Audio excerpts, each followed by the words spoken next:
എല്ലാവർക്കും പുതിയൊരു വീഡിയോയിലേക്ക് സ്വാഗതം. മഴ തുടങ്ങിയതോടുകൂടി കൊതുകിന്റെ ശല്യവും കൂടിയിരിക്കുകയാണ് അല്ലെ? കൊതുകിനെ അകറ്റാനുള്ള ഏറ്റവും ഫലപ്രദമായ മാർഗം വൃത്തി തന്നെയാണ്. എന്നാൽ എത്രയൊക്കെ നമ്മൾ വൃത്തിയാക്കിയാലും ചില സമയങ്ങളില് വീടിനുള്ളില് കൊതുകുകളൊക്കെ വരാറുണ്ട്. അപ്പോ ഇവയെ തുരത്താനായിട്ട് മിക്കവരും കൊതുകുതിരി വാങ്ങി വെക്കുകയാണ് ചെയ്യുന്നത്. ഇത്തരം കൊതുകുതിരികൾ ശ്വാസതടസ്സം അടക്കമുള്ള പല അസുഖങ്ങൾക്കും കാരണമായേക്കാം. അപ്പൊ അതുകൊണ്ട് തന്നെ യാതൊരു തരത്തിലുള്ള കെമിക്കലും ഉപയോഗിക്കാതെ നമ്മുടെ അടുക്കളയിലുള്ള സാധനങ്ങൾ ഉപയോഗിച്ചുകൊണ്ട് തന്നെ കൊതുകിനെ തുരത്താൻ സാധിച്ചാൽ അതായിരിക്കും ഏറ്റവും നല്ലത്. അപ്പോ അതിനായിട്ട് പറ്റിയിട്ടുള്ള ഒരു സാധനം എന്ന് പറയുന്നത് നമ്മുടെ വീട്ടിൽ എപ്പോഴും ലഭ്യമായിട്ടുള്ള ഒരു കാര്യമാണ് സവാള എന്ന് പറയുന്നത്. അപ്പോ ഈ സവാള വെച്ചുകൊണ്ട് നമുക്ക് വളരെ എളുപ്പത്തിൽ തന്നെ വീടിനകത്തേക്ക് കടക്കുന്ന കൊതുകിനെയൊക്കെ തുരത്താനായിട്ട് സാധിക്കുമെന്നുള്ളതാണ്. അപ്പൊ ഞാനിത് ചെയ്ത് നോക്കിയിട്ടുള്ള ഒരു കാര്യമാണ് കേട്ടോ. അപ്പൊ ഞാൻ ചെയ്ത് നോക്കി എനിക്ക് നല്ല റിസൾട്ട് കിട്ടിയിട്ടുള്ള ഒരു കാര്യമാണ് ഞാൻ നിങ്ങളുമായിട്ട് പങ്കുവെക്കുന്നത്.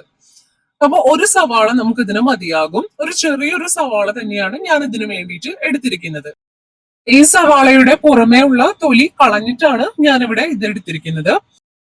അപ്പൊ സവോളയുടെ ആ മുകളിലായിട്ട് വരുന്ന തൊലി മാത്രമാണ് കേട്ടോ ഞാനിവിടെ എടുത്തു കളഞ്ഞിട്ടുള്ളൂ. അപ്പൊ അതിനുശേഷം ഇത് കഴുകൊന്നും ചെയ്യരുത്, പ്രത്യേകം ശ്രദ്ധിക്കണം, ഈ സവാള കഴുകരുത്. അപ്പോ ഇത് ഞാന് ഇതുപോലെ ഒന്ന് കട്ട് ചെയ്തെടുക്കുന്നുണ്ട്. ഒന്ന് നമ്മൾ കട്ട് ചെയ്തെടുക്കുകയാണ്. അത് ഏത് ഷേപ്പിൽ വേണമെങ്കിലും നിങ്ങൾക്ക് കട്ട് ചെയ്തെടുക്കാം കേട്ടോ. അപ്പൊ ഞാന് ഇവിടെ നീളത്തിലാണ് ഇത് അരിഞ്ഞെടുക്കുന്നത്. ഇനി ഇത് അരിയാതെ തന്നെ സവാള നമുക്ക് ജസ്റ്റ് ഒന്ന് ചതച്ചെടുക്കണം എന്നുണ്ടെങ്കിൽ നമുക്ക് അങ്ങനെ ചെയ്യാം കേട്ടോ. അപ്പൊ അതും കുറച്ചുകൂടി നല്ല റിസൾട്ട് കിട്ടും ചതച്ചെടുക്കുവാണെന്നുണ്ടെങ്കിൽ. ചതച്ചെടുത്താൽ മാത്രം മതി, ഒരുപാട് അരഞ്ഞു പോവേണ്ട ആവശ്യമൊന്നുമില്ല. അപ്പൊ ഞാനിതിപ്പോ ഇങ്ങനെ തന്നെയാണ് കട്ട് ചെയ്തെടുക്കുന്നത് മുഴുവൻ സവാളയും. ഇനി ഇത് ഞാൻ ആ പാത്രത്തിൽ തന്നെ വെച്ചിട്ട് സവാള മുഴുവനായിട്ടൊന്ന് പരത്തി കൊടുക്കാണ് കേട്ടോ. നമ്മൾ അരിഞ്ഞെടുത്ത ആ കഷ്ണങ്ങളൊക്കെ ഒന്ന് മുഴുവനായിട്ട് പരത്തി കൊടുക്കുന്നുണ്ട്. ഭയങ്കരമായിട്ട് കൊതുക് ശല്യം ഉണ്ടെന്നുണ്ടെങ്കിൽ ഒന്നിലധികം സവാളകൾ നമുക്ക് ഉപയോഗിക്കാം കേട്ടോ. ഞാനിവിടെ ഒന്ന് മാത്രമേ എടുത്തിട്ടുള്ളൂ. ഇനി ഇത് നമുക്ക് കൊതുക് ശല്യം ഉള്ളിടത്ത് കൊണ്ടുവയ്ക്കാം. എവിടെയാണോ നന്നായിട്ട് കൊതുക് ശല്യം ഉള്ളത് അവിടെ കൊണ്ടുവയ്ക്കാം. കുറച്ചു സമയം കൊണ്ട് തന്നെ കൊതുക് ആ ഭാഗത്തേക്കേ വരില്ല കേട്ടോ. അപ്പൊ കൊതുകിനെ തുരത്താനുള്ള ഏറ്റവും എളുപ്പവഴി ഇതാണ്. പിന്നെ മറ്റൊരു മാർഗം വെളുത്തുള്ളി വെച്ചുകൊണ്ടുള്ളതാണ് കേട്ടോ. അപ്പോ വെളുത്തുള്ളി ഇതുപോലെ തന്നെ നമുക്ക് വളരെ എളുപ്പത്തിൽ കൊതുകിനെ തുരത്താനായിട്ട് സാധിക്കുന്ന ഒരു മാർഗമാണ്. വെളുത്തുള്ളി ഇപ്പൊ ഞാൻ വളരെ കുറച്ച് മാത്രമാണ് എടുത്തിരിക്കുന്നത്. എനിക്ക് അത്രയാണ് ആവശ്യമുള്ളത്. അപ്പോ അത് ഞാനൊന്ന് തൊലി കളഞ്ഞെടുക്കുന്നുണ്ട്. വെളുത്തുള്ളിയുടെ ഗന്ധം എന്ന് പറയുന്നത് കൊതുകിനെ അകറ്റി നിർത്തുന്ന ഒരു കാര്യമാണ് കേട്ടോ.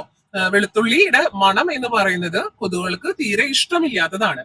അപ്പൊ അതുകൊണ്ട് തന്നെ നമുക്ക് ഈ ഒരു വെളുത്തുള്ളി ഇതിനു വേണ്ടിയിട്ട് ഉപയോഗിക്കാം. അപ്പൊ ഞാനിതൊന്ന് തൊലി കളഞ്ഞെടുക്കുവാണ്.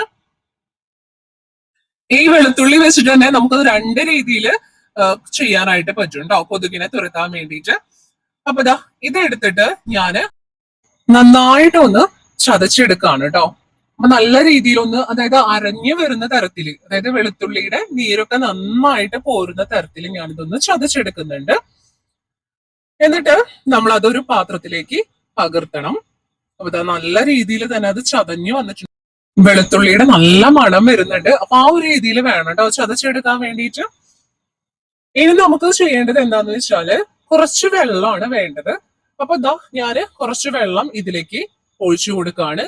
ആവശ്യത്തിന് മാത്രം ഒഴിച്ചു കൊടുത്താൽ മതി കേട്ടോ. ഒരുപാട് ലൂസ് ആയിട്ടുള്ള രീതിയിലൊന്നും വെള്ളം ഒഴിച്ചു കൊടുക്കരുത്. വളരെ കുറച്ച് മാത്രം. നമ്മൾ എത്രത്തോളം ആണോ വെളുത്തുള്ളി എടുത്തിട്ടുള്ളത് അതിനനുസരിച്ച് ആ ഒരു അളവിൽ തന്നെ വേണം ഈ വെള്ളം എടുക്കാൻ വേണ്ടിയിട്ട്. അപ്പൊ ഇത്ര വെള്ളം ഞാൻ എടുത്തിട്ടുണ്ട്. ഇനി നന്നായിട്ട് അതൊന്ന് വെച്ച് ഒന്ന് പിഴിഞ്ഞെടുക്കാം കേട്ടോ. ഈ വെള്ളവും വെളുത്തുള്ളിയും നന്നായിട്ട് തന്നെ ഒന്ന് മിക്സ് ചെയ്തിട്ട് എടുക്കണം. ഇനി ഇത് നമുക്ക് ഒരു സ്പ്രേ ബോട്ടിലാക്കിയിട്ട് എവിടെയാണോ കൊതുകുകളൊക്കെ വരാനായിട്ട് സാധ്യതയുള്ളത് ആ സ്ഥലങ്ങളിലൊക്കെ നമുക്ക് ഇതൊന്ന് സ്പ്രേ ചെയ്ത് കൊടുക്കാം. ഇതല്ലാതെ തന്നെ വെളുത്തുള്ളി നമുക്കൊരു ചീനച്ചട്ടിയിലിട്ട് നന്നായി ചൂടാക്കി എടുത്തു കഴിഞ്ഞിട്ടുണ്ടെങ്കിലും അതിന്റെ മണം കൊണ്ട് നമുക്ക് കൊതുകിനെ തുരത്താം. എല്ലാവരും ഒന്ന് ട്രൈ ചെയ്തോ.